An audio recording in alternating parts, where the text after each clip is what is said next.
Hey guys, welcome back to the channel. And there was an article that was put out yesterday, and it was talking about how BlackRock is entering the crypto space. Now, for some reason, I must have missed it. I was really busy yesterday, so I must have missed the article. But if you don't know who BlackRock is, they have the largest amount of assets under management, and I think it's standing at almost $9 trillion. So when they say that they're going to be entering the crypto space, that's gonna get a lot of attention. So let's go ahead and let's jump into this article. BlackRock's Rick Reider, and Rick Reider's their chief investment officer, says that the world's largest asset manager has started to dabble in Bitcoin. Now, dabbling can mean a few different things. Key points: BlackRock, the world's largest asset manager, has started to dabble in Bitcoin, according to Rick Reider, or Rick Reider, however you pronounce it. I wouldn't put a number on the percentage allocation one should have. It depends on what the rest of your portfolio looks like, said BlackRock's chief investment officer of global fixed income. I'll try to put the link in the description. There is a video, but I'm not going to play it because of copyright stuff. Let's jump into the article. BlackRock's Rick Reider told CNBC on Wednesday the world's largest asset manager has begun entering the Bitcoin space. The remarks from Reider, who is BlackRock's chief investment officer of global fixed income, came on the same day Bitcoin broke above $51,000 for the first time ever. Today, the volatility of it is extraordinary, but listen. People are looking for storehouses of value, Reider said on Squawk Box. People are looking for places that could appreciate under the assumption that inflation moves higher and that debts are building. So we've started to dabble a bit into it. In January, BlackRock added Bitcoin futures as a potential investment for two of its funds. According to filings with the Securities and Exchange Commission, the funds are BlackRock Strategic Income Opportunities and BlackRock Global Allocation Fund. A number of other financial institutions, such as BNY Mellon and MasterCard, have made entrances into the crypto space in recent days. BNY Mellon, the nation's oldest bank, will launch a digital assets unit later this year. If you haven't checked out that video, I'll put a link of it at the end of this one. While MasterCard intends to support certain cryptocurrencies on its formal network. Electric vehicle maker Tesla also announced last week it bought $1.5 billion worth of Bitcoin using cash on its balance sheet and intends to begin accepting the digital coin as payments for its products. The price of Bitcoin has risen more than 70% this year, adding to a major rally that began in the fall.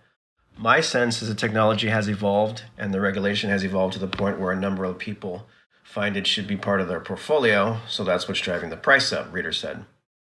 Despite Bitcoin's growing respectability as an asset class, Reider said Wednesday that how much exposure investors should have depends on what the rest of your portfolio looks like.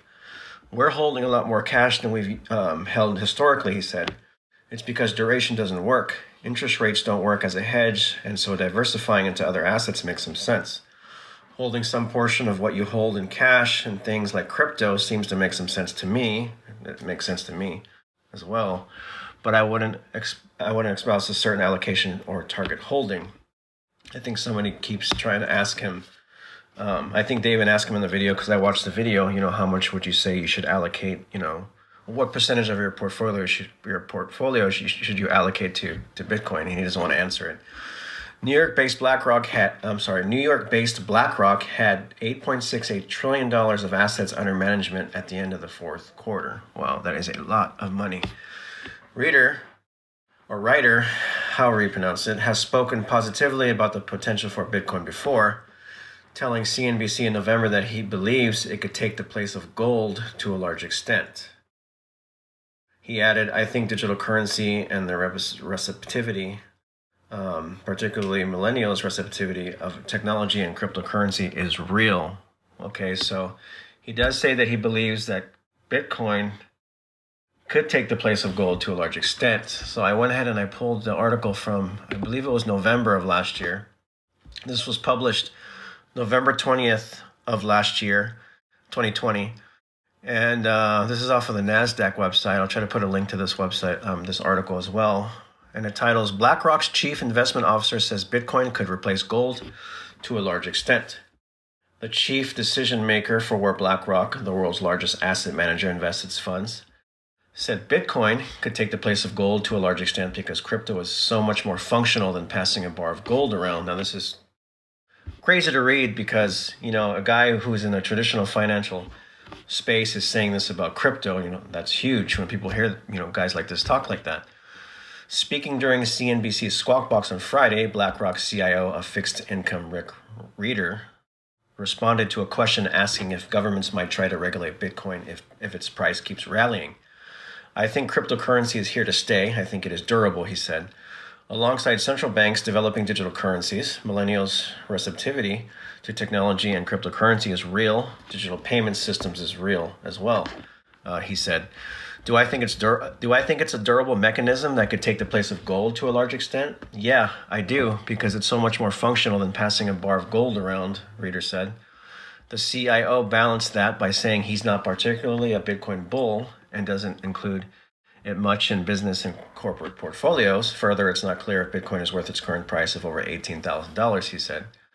At press time, Bitcoin was at $18,550. So this was back in November of 2020, and now it's touched $52,000.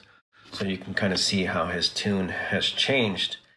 Anyways, like I said before, I'll try to put these articles in the description of this video. And like I said, this is huge. After hearing, Tesla's purchase of Bitcoin at $1.5 billion, and then